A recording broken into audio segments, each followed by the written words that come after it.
pessoal, sejam muito bem-vindos à aula 2. Nessa aula nós vamos falar as chaves para lidar com a recusa alimentar.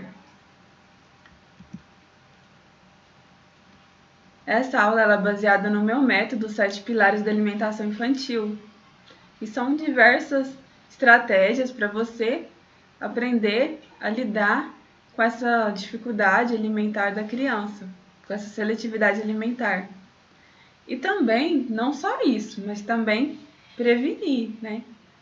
Então, se você seguir todos esses passos, todos esses pilares, com certeza a sua criança ela vai ter uma alimentação mais saudável, mais prazerosa, mais tranquila.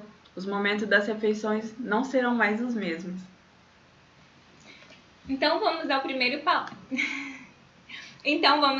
pilar, que é o pilar da rotina e do planejamento alimentar.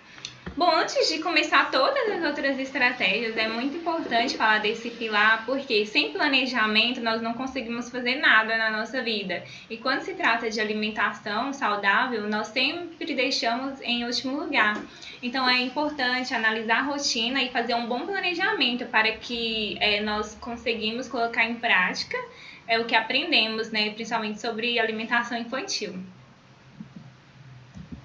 Quais são os primeiros passos? Bom, como eu já disse, né, priorize a alimentação. Nós sempre deixamos a saúde em último lugar e colocamos as outras coisas, né, na frente, mas é muito importante nós cuidarmos da saúde, principalmente da saúde das crianças, porque é a base, né? Sem saúde nós não conseguimos realizar nada. As crianças, por exemplo, elas podem ter consequências, o desenvolvimento delas podem ser prejudicados.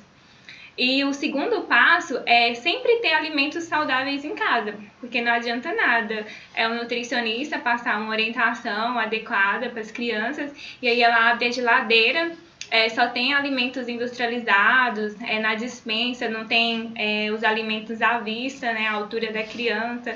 Então é importante que tenha alimentos saudáveis espalhados por toda a casa. Exato. A criança ela precisa ter na altura dos olhos dela, ela precisa ver o alimento. Porque às vezes o alimento industrializado, ele tá de muito mais fácil acesso, às vezes fica em cima do armário, em cima da mesa, e os alimentos saudáveis ficam escondidos no fundinho da geladeira. Não pode ser bem assim. Então, quando ela abrir a geladeira, ela precisa ver os alimentos, as frutinhas picadas, pelo menos, a fruteira cheia. E vale refletir quanto tempo que você gasta com redes sociais, trabalho e outras atividades domésticas. E quanto tempo para se dedicar à alimentação saudável. Porque muitas vezes nós damos desculpa para nós mesmos. Eu não cuido da alimentação porque eu não tenho tempo para cozinhar, eu não tenho tempo para ir no supermercado, então eu compro aquela lasanha que já vem pronta, né? Porque é mais fácil, mais prática. Mas às vezes nós estamos dedicando tempo com coisas que são desnecessárias e deixando de priorizar o que é mais importante na nossa vida. Sim, nossa saúde. Isso. Então, quais são os passos para organizar e fazer um planejamento alimentar? O primeiro passo é organizar a despensa. Você vai abrir o seu armário e ver quais alimentos que estão ali que não são saudáveis, ver o que está faltando. E retirar, né, esses alimentos que atrapalham, né, a criança de experimentar os alimentos que são mais saudáveis, porque esses alimentos industrializados, eles modulam o paladar da criança, então faz com que ela tenha preferência mais por esses alimentos do que pelos alimentos in natura, como as frutas, as verduras. E o outro passo, como a gente já falou, é sempre deixar visível os alimentos à altura da criança, para que o sistema visual dela seja estimulado e ela passe, né, a associar esse alimento só de ver, e aí ela vai sentir vontade de comê-lo. Vai se tornar mais familiar. Isso. Também. Porque você não comeria um alimento que você nunca viu na vida, assim. É muito raro isso acontecer. Você precisa conhecer. Exatamente. Vamos falar um pouquinho mais na frente. O outro passo é realizar o planejamento alimentar com toda a família. É importante vocês tirar um dia, reunir, pode ser na hora do almoço mesmo, e começar a conversar olha, nós vamos montar um cardápio alimentar e para isso eu preciso saber a preferência de cada um. Qual verdura que você mais gosta, qual fruta, qual refeição vocês gostariam de ver durante a semana. Porque às vezes tem pessoas ali na família que vai gostar da abobrinha cozida, mas outras vai gostar da abobrinha assada, por exemplo. Então é importante saber o gosto de cada um, para que todo mundo se sinta acolhido, né, nesses momentos das refeições. E o outro passo é, se puder, dê autonomia para a criança participar dessa escolha. É importante você também dar voz ativa para a criança, perguntar para ela, olha filho, qual dessas frutas aqui você gosta, você quer ver no cardápio? A banana ou a maçã? O brócolis ou a couve-flor? Então a criança vai se sentir importante nesse processo. Agora eu vou deixar um desafio para vocês. Hora de colocar em prática. Primeiramente, vocês vão analisar a rotina de vocês, ver quem é que cozinha, quanto tempo que vocês têm. E depois de analisar isso, vocês vão montar um cardápio com todas as refeições, almoço, café da tarde, café da manhã, jantar. E montar um cardápio. Porque como vocês já conversaram, né, sentaram e chegaram a um acordo de quais alimentos que vão ser distribuídos durante os dias da semana, então isso vai se tornar mais fácil. E após isso, vocês vão fazer uma lista de compras e ir ao supermercado e abastecer a casa de vocês com alimentos saudáveis. Isso aí, eu quero ver. Quem fizer, nos marca no Instagram. Isso. No Criativa, que a gente vai adorar ver vocês. Com a geladeira cheia de alimentos saudáveis, fazendo planejamento, né? Não precisa ser aquele planejamento, mas, gente, precisa ter no mínimo uma variedade de alimentos. Vamos falar um pouquinho mais disso, inclusive é um pilar. E existem várias técnicas, né, para facilitar, por exemplo, na hora de cozinhar. Nós entendemos que hoje em dia as mães, elas estão empreendedoras, trabalham fora e realmente o tempo para cozinhar é curto. Por isso que existem diversas maneiras para facilitar. Igual, por exemplo, você pode, a carne, o frango, você pode desfiar e congelar em porções. Pode fazer a técnica do branqueamento para conservar as verduras por mais tempo e na hora de cozinhar é bem mais prático e mais rápido. Inclusive a Pâmela já fez isso, né? A Pâmela facilita demais. Nossa, quando eu tô na correria, o que eu faço eu congelo vários alimentos, né? Pelo menos as verduras ali e as carnes, eu prefiro ter sempre congelado. E ali deixar o arroz, o feijão no dia a dia para ir fazendo. Gente, isso é muito importante, porque realmente, se nós não tivermos acesso aos alimentos saudáveis, lógico que a gente vai acabar optando pelo que é mais rápido e mais fácil, né? Aí acaba que a gente, é mais fácil pedir um lanche devido à correria. Então, por isso que essa parte do planejamento é muito importante mesmo, para alcançar esse objetivo de alimentação saudável para toda a família. Você falou do branqueamento, vamos ensinar para eles a técnica do branqueamento? Vamos. Como que é mesmo? Você pega o alimento. Você vai pegar as verduras e vai ferver de 2 a 3 minutos, depende de cada verdura. Tem umas que é mais, outras é menos. Aí depois que você ferver só por 2 minutos, você pega uma água bem gelada e joga em cima desses alimentos. E após isso, vocês deixam secar, colocam em saquinhos e colocam no congelador. Aí a verdura vai ficar conservada por mais tempo, não vai perder a cor, vai ficar verdinha e vai ficar por mais tempo no congelador, né, conservada. Com esse choque térmico, o que acontece? Acontece que várias enzimas que iriam estragar os alimentos, elas são estabilizadas. E isso acontece em uma velocidade bem menor do que seria. Então, por isso que dura mais tempo. Segundo pilar, autonomia e respeito.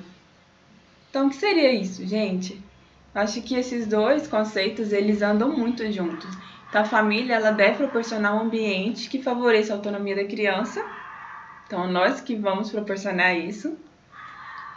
E essa autonomia vai contribuir para o seu desenvolvimento social, psicológico e motor. Ao mesmo tempo que você vai dar autonomia, né, você também vai precisar impor limites da criança e vai precisar respeitar os sinais de fome e saciedade dela. Por exemplo, uma criança, ela sabe muito bem quando ela já está saciada, quando ela não quer mais comer. E às vezes o que acontece? O adulto quer que a criança raspe o prato. Isso não existe, não deve ser assim a forma de nós conduzirmos a alimentação das crianças. Inclusive tem até aquela orientação do Guia Alimentar, né, que mostra de 6 meses até os 2 anos, né, a quantidade de colher é bem pouquinha, vai aumentando, né, mas ainda assim não é uma quantidade expressiva muito grande. E é o que eles precisam para crescer. Isso, claro, varia de criança para criança. Tem criança que come bastante, tem criança que come pouquinho. A minha filha sempre comeu pouquinho, mas tá lá, ela tá acima da curva de crescimento para a faixa etária dela. Então é a necessidade dela. Bom, então quem decide o quanto quer comer? Quem é criança. Agora, nós, adultos, os responsáveis, que decidimos quando e o que comer. Por exemplo, você não vai virar para a criança e falar para ela: filha, filho, o que você quer comer hoje? Não, autonomia não é isso. Não devemos confundir as coisas. Você precisa proporcionar que ela faça escolhas saudáveis. Então você vai dar 2 opções. Pelo menos 2 opções. Você quer comer abobrinha ou chuchu na janta? No jantar. Você quer comer morango ou uva? Agora no lanchinho. Sim, às vezes, mesmo que tenha lá no pratinho da criança o brócolis e o tomate, não necessariamente a criança vai comer aquelas 2 ao mesmo tempo, né? Aquelas 2 verduras ao mesmo tempo. É porque é ela que decide, né? O quanto ela quer comer e o que ela quer comer. Mesmo que nós, os pais, né? Fica querendo que a criança coma tudo, mas é ela que decide. Exato. Isso que é dar autonomia para a criança. Uma coisa também que é legal, a parte da responsabilidade dos pais, né, decidir quando e o que comer, é que, por exemplo, chega na hora do almoço, a criança não quer, um pouquinho antes do almoço, ela pede assim: mamãe, eu quero biscoito, quero bolacha, e aí a hora do almoço tá quase perto. Aí muitos pais acabam dando, mas é importante que os pais interfiram nesse momento e falem: olha, filha, a hora do almoço já tá chegando, então espera mais um pouquinho. E aí às vezes chega na hora do almoço, a criança não come a comida. Então é importante falar assim: olha, se você não quer comer agora, tudo bem, a mamãe vai guardar e depois quando você estiver com vontade, eu vou pegar a comida e te dar, então. Mas nunca dá outro lanche que substitua a refeição, porque é isso que vai prejudicar ainda mais o apetite da criança. Ela vai sempre ter aquela mesma rotina alimentar, de comer biscoito na hora do almoço, ou de tomar o leite. Por isso que o pilar 1 é tão importante, a questão da rotina. A criança precisa ter rotina para dormir. Até o sono interfere na alimentação. Ela precisa ter horários para se alimentar, né? Inclusive, existe quadro de rotina, quem quiser. No meu Telegram tem quadro de rotina para criança, né? O link está na bio do meu perfil. E facilita bastante. Às vezes a criança não sabe ler, mas ela vê a figurinha lá de uma criança ganhando uma maçãzinha, por exemplo, a hora da frutinha. Agora tá na hora de escovar os dentes. Então, às vezes tarefas simples que precisam estar dentro dos hábitos da criança, da formação de hábitos. Então, tem diversas formas de estimular a autonomia da criança. Você precisa mostrar confiança nele. Ele precisa sentir que você confia nele. Às vezes, desde bebezinho, eu acho muito lindo. Aquelas famílias que preferem, que optam pelo método BLW, né? Que deixar a criança segurar o alimento, levar até a boca.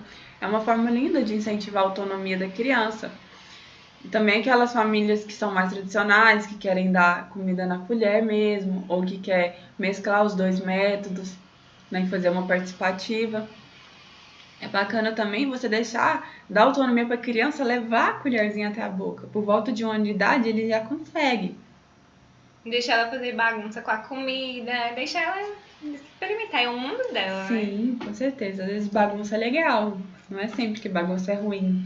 Bagunça sempre foi taxada como algo ruim, mas é natural da criança pegar o alimento.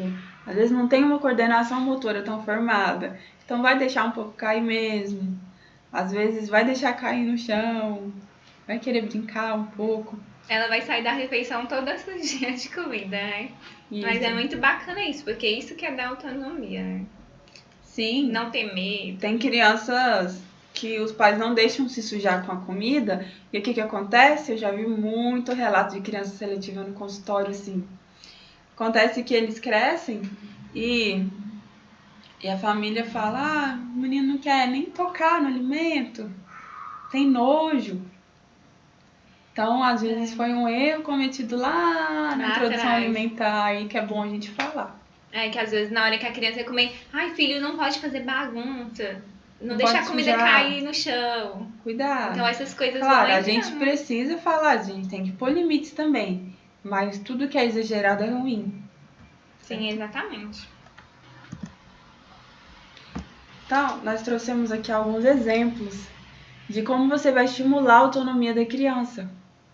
Desde bebezinhos, por exemplo, se tratando de alimentação a partir dos 6 meses, né? Mas claro, antes disso já pode estimular com brincadeiras, diversas coisas. Mas tratando de alimentação, você deixa ele se alimentar sozinho, seja com a mão ou com a colher, por volta de 1 ano, como já mencionei, dos 2 aos 5 anos.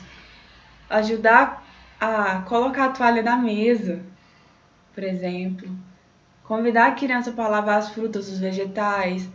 Convidar a criança para comprar os alimentos na feira, já ensinar os nomes. Descascar um ovo, colocar ingrediente na tigela, seja para fazer um bolo, uma torta de frango, por exemplo. Plantar sementinhas. Então, eu já fiz horta com criança de 4 anos de idade, com 3 anos de idade. E eles super colaboraram, foi muito legal. Olha essa criança pequenininha aqui segurando a banana. Eu lembro a minha filha quando ela estava dessa idade, eu já ensinei ela, descascava a banana. Então, a gente não precisa fazer tudo por nossos filhos. Nós devemos estimular a autonomia. Quanto mais independência ele tiver, melhor e mais positivo será o futuro. De 5 a 9 anos. A criança ela pode ajudar na elaboração da lista de compras. Igual, por exemplo, a mãe tá lá fazendo a lista e a mãe fala assim: filho, anota pra mim tal ingrediente, tal fruta. E aí a criança pode ajudar nessa parte. Medir os ingredientes na hora de estar preparando alguma receitinha, fazer uma horta, até mesmo em casa. Amassar massa de pão ou biscoito, montar um sanduíche, fazer uma receita simples. Para as crianças maiores de 9 anos, elas já podem elaborar a lista de compras, ir à feira ou supermercado, fazer uma receita mais elaborada com a supervisão do adulto, cuidar de uma horta, com a supervisão de um adulto. Eu lembro que quando eu tinha 10 anos de idade, eu já fazia comida na minha casa, porque minha mãe ela dava muito autonomia pra gente. Meu pai, quando ele estava fazendo o bolo, ele falava: ai filha, mexe aqui com a colher. Então isso é muito interessante. Super! Conheci uma criança de 9 anos que fez um bolo delicioso. Eu não acredito que você só tem 9 anos. Então, assim, claro, a gente não vai deixar as crianças sozinhas na cozinha, mas a gente pode dar autonomia para eles. Sim, minha mãe ela estava sempre por perto, mas eu já fazia nessa idade. Exato, muito legal. A hora que você falou sobre elaborar a lista de compras, né, a gente pode fazer até uma brincadeira com eles de quem vai achar o alimento primeiro que está na despensa. Então, nessa idade, 5, 9 anos, até os maiorzinhos, eles adoram procurar as coisas que estão escondidas, encontrar. Exatamente. Então, para ver o que já tem no armário, organizar, faz parte da organização também, né? Sim, na hora, no momento que chega com as compras, né? Já higienizar. Ai, filho, agora tá na hora, vamos guardar. Eles adoram ajudar. Terceiro pilar, educação alimentar e nutricional. Né? A educação é uma forma de intervenção do mundo, já dizia Paulo Freire. Eu adoro essa frase porque ela tem tudo a ver, assim, com a nutrição, porque nós ensinamos as crianças através da educação mesmo. Nós vamos educar eles, vamos educar o paladar deles, para que eles possam ter uma alimentação pro longo da sua vida. E esses hábitos vão durar, não só durante a sua vida, mas durante as próximas gerações também, porque passa de geração em geração. Então, existem estudos aí, diversos estudos, que falam da epigenética, que é quando os genes passam de geração em geração. Um avô que teve diabetes, teve uma alimentação ruim, desenvolveu a diabetes, isso foi passar para o filho deles e para os netos. É por isso que chama educação alimentar, né? Porque é um processo, não é algo que vai ser conseguido de um dia para a noite. É como ler e escrever. Demora muito, mas quando se aprende, é algo que é para a vida inteira. Verdade. Comer é um ato aprendido. Sim. A gente acha que a gente já nasce sabendo, mas não. A gente gasta, 26 músculos para o processo da mastigação, 6 nervos cranianos, diversos órgãos. Então, realmente é um processo. E por que eu gosto dessa palavra, educação alimentar e nutricional? Porque a gente não está falando só de nutriente, a gente está falando sobre o alimento. Então, às vezes, o alimento ele vai te trazer muitas memórias afetivas, vai te trazer recordações. Quem não lembra de um alimento da casa da sua avó? Sim. Eu, por exemplo, quando falo bolinho de chuva, nossa, vem a imagem da minha avó me dando bolinho de chuva com café. E olha que ela já faleceu, mas olha para vocês verem, né, como que os alimentos formam uma memória afetiva que fica pro resto das nossas vidas, né? Verdade. Então, a IAN, Educação Alimentar e Nutricional, ela é uma importante estratégia para prevenir, né, para promover essas práticas alimentares saudáveis. Essas que são as fotinhas autorizadas pelos pais da última escola que eu trabalhei. E a gente fez diversas oficinas com eles, oficinas culinárias, essa aqui da feirinha, horta. Então, eu vou falar um pouco mais em detalhes na próxima aula, porque é muito conteúdo, né? Essas atividades também estarão disponíveis para vocês em um guia de educação alimentar e nutricional que eu estou lançando, que é como se fosse um planejamento anual para 2021, com diversas atividades por ano inteiro, semana a semana, com passo a passo para você pegar e aplicar. Muito bacana, eu vou detalhar, vou compartilhar, dividir um pouquinho com vocês na próxima aula. Quarto pilar. Bom, o quarto pilar é o pilar da variedade alimentar. Nós trouxemos, né, duas perguntas para refletirmos. Por que nós precisamos comer pão todos os dias no café da manhã? Por que nossa salada deve ser alface, mas tomate sempre? Nós temos esse hábito, né, de comer aquele pãozinho com manteiga todos os dias, mas por que não variar? Igual, um dia eu vou comer ovos mexidos com tomate cereja, eu vou comer uma panqueca de banana ou uma crepioca. E a salada, vamos colocar outras folhas verdes, principalmente às vezes escuras, né, como o brócolis, a uropnobis, rúcula, para variar. E até mesmo no supermercado, nós temos uma tendência de, quando a gente vai fazer as compras, sempre comprar aquelas mesmas verduras. Batatinha, abóbora e chuchu, por exemplo. Então é importante nós variarmos os alimentos, né? Até mesmo para aumentar o repertório alimentar das crianças. Verdade. Conheci uma família que veio procurar o atendimento. E aí eu passei um cardápio para eles, qualitativo, com diversas opções, para eles variar o cardápio, porque toda vez que eles iam no supermercado, eles compraram batata e cenoura. Só isso que eles compraram. Daí a gente fez um trabalho muito legal e eles conseguiram aumentar essa variedade. É difícil, porque você incluir um alimento novo, às vezes é complicado, ainda mais quando nós já somos adultos, aí se torna mais difícil ainda.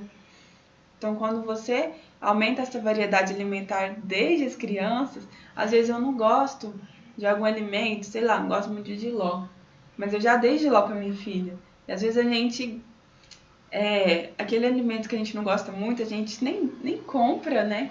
Nem dá para os nossos filhos. Então, serve de lição para a gente.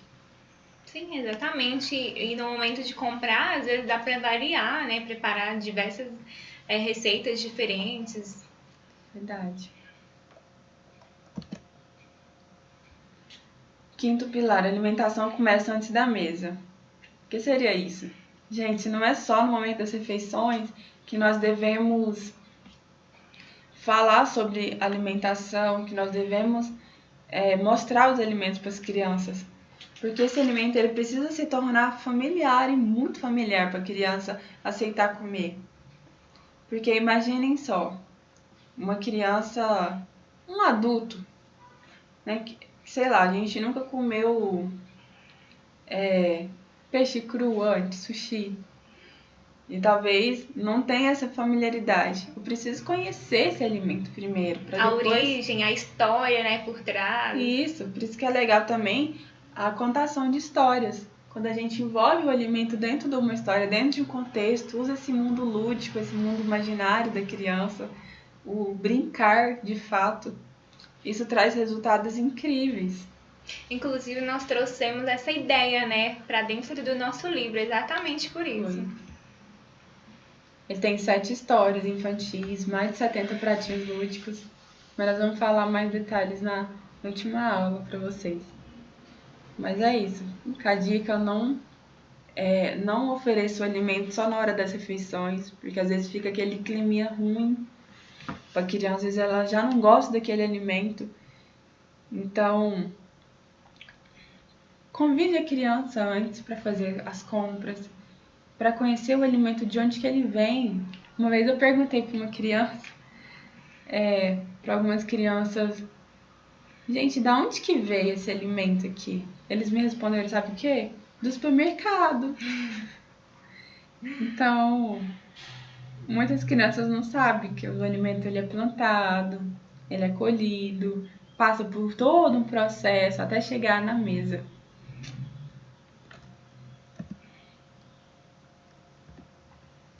Então, há várias etapas, né, que antecedem esse comer. Você pode mostrar os plantios dos alimentos, planejamento de compras, nós já falamos muito, né? Convidar a criança para planejar junto. De fato, a compra, a organização, armazenar, né, dentro da despensa, dentro dos armários. A etapa de higienização, de branqueamento, que a Bruna já explicou. Do congelamento depois, para durar mais tempo, aqueles alimentos, né, para não perder, para você planejar melhor seu tempo. Porque às vezes é melhor você congelar seu próprio alimento que você mesmo preparou do que você comprar uma comida congelada, por exemplo. Sim. Né? Cheio de aditivos, cheio de conservantes, cheio de várias coisas. O próprio preparo, né? Então, tem diversas crianças que já podem, né, ajudar. Uma vantagem de você preparar o seu próprio alimento é que você tem uma noção, né? Por exemplo, da quantidade de óleo, de sal que você vai colocar, de açúcar, você vai ter um teor bem mais reduzido do que se você comprar, né, o alimento pronto. Com certeza. Aqui eu vou disponibilizar para vocês 2 vídeos, né, com crianças na cozinha preparando um alimento. Então, um vai ser montando um pratinho lúdico, o outro vai ser construindo uma cestinha de frutas, a Chapeuzinho Vermelho. E a própria apresentação do prato. Então, por exemplo, ali os alimentos já estão prontos, igual nesses vídeos as crianças têm 3 anos de idade. Então, muito novinho, não consegue fazer nada. Gente, consegue sim, vocês vão ver a autonomia dessas crianças. Né? Eu vou liberar esse vídeo para vocês também assistir. O 6º pilar. Bom, o 6º pilar é utilizar diversas formas de preparação, cortes e tempero. É como nós até comentou, né? Às vezes a criança ela não vai aceitar o alimento cozido, mas às vezes ela vai gostar dele assado, ou então em outras preparações. Igual, por exemplo, nós trouxemos alguns exemplos do preparo de hortaliças, como que elas podem ser oferecidas. Elas podem ser oferecidas refogadas com azeite de oliva, cebola e alho, com carnes, em escondidinhos ou bolinhos, com ovos, na omelete, nos bolinhos salgados, em tortas salgadas, você pode fazer torta de legumes. Inclusive a Pamela tem uma receita, né, Pamela, que fica uma delícia. Em sopas e caldos, em purês, tortas, sucos, igual como eu falei, o ovo mexido com tomate cereja, fica uma delícia, gente. Eu mesmo já comi e amei. Sabe de que forma que eu aprendi a gostar de chuchu? Eu gostei dele o dia que eu comi ele com molho branco. Eu não gostava de chuchu. Aí, o dia que eu aprendi a gostar, eu comia de todas as formas. Então, às vezes, você mudar um pouquinho a receita, colocar um molho, alguma coisa, ou colocar para assar. Porque quando você assa o alimento, ele passa por um processo que ele se torna mais adocicado. Sim. Igual, por exemplo, a A berinjela. textura muda. Eu não gosto de berinjela, mas aí eu experimentei testar uma receita que eu gosto muito. Eu amo lasanha. Então eu falei assim, então vou fazer uma lasanha de berinjela, porque eu já ouvi muitas pessoas falando, né? Pessoal, eu fiz, eu adorei. Então essa é a forma de vocês experimentarem novos alimentos e fazer com que as crianças também tenham acesso a isso. Bacana. Para o preparo de carnes, pode fazer a carne recheada, né, com queijo, ovos, legumes ou verduras, ou empanada. Às vezes a criança não vai gostar do bife grelhado ou do frango cozido, mas ela vai gostar dele empanado. Então, por isso que é legal você diversificar. Aí você pode usar farinha de aveia, de arroz, de rosca, farinha de linhaça, amaranto em flocos. Você pode fazer gratinado com molho de tomate, molho branco, fatias finas de queijo por cima, ou servir a carne com legumes ou verduras. Nossa, eu amo carne de panela com cenoura, batatinha. Também fica com um gostinho muito bom. Então é uma forma.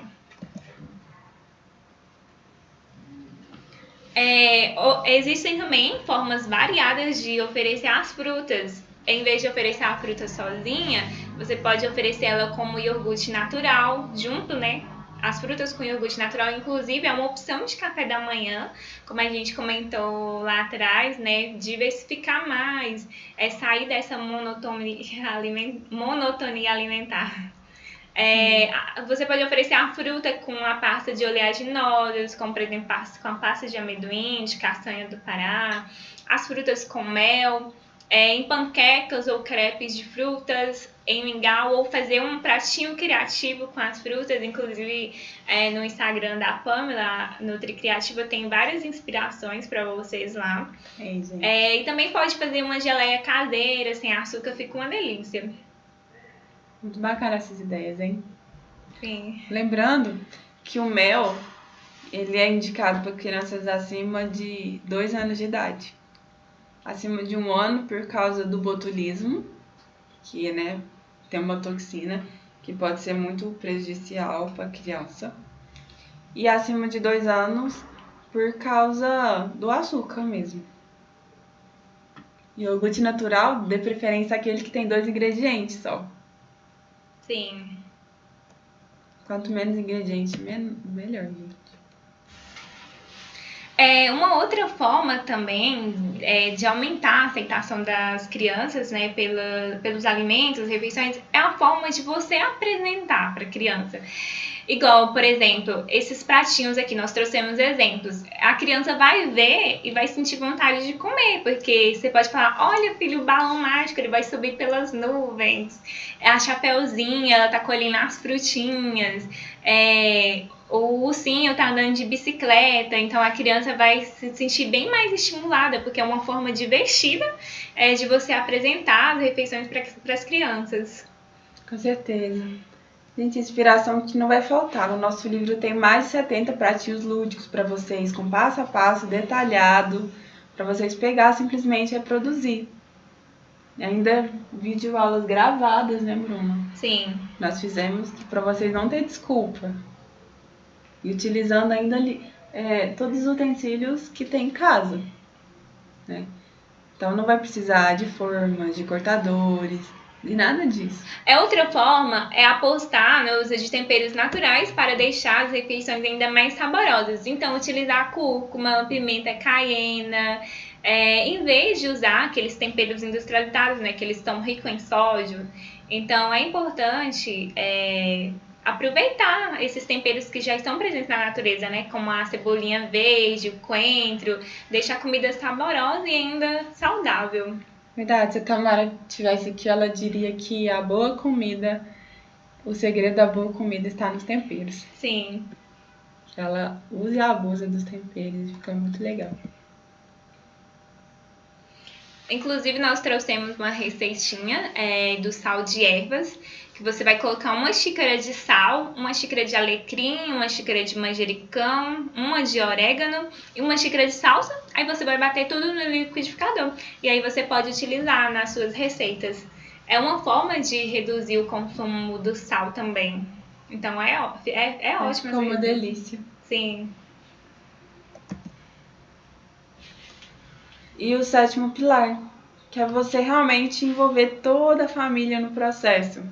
Porque de nada adianta a gente ensinar isso tudo para uma criança se a família não estiver envolvida. Então, eles que serão sempre os maiores exemplos, os maiores motivadores.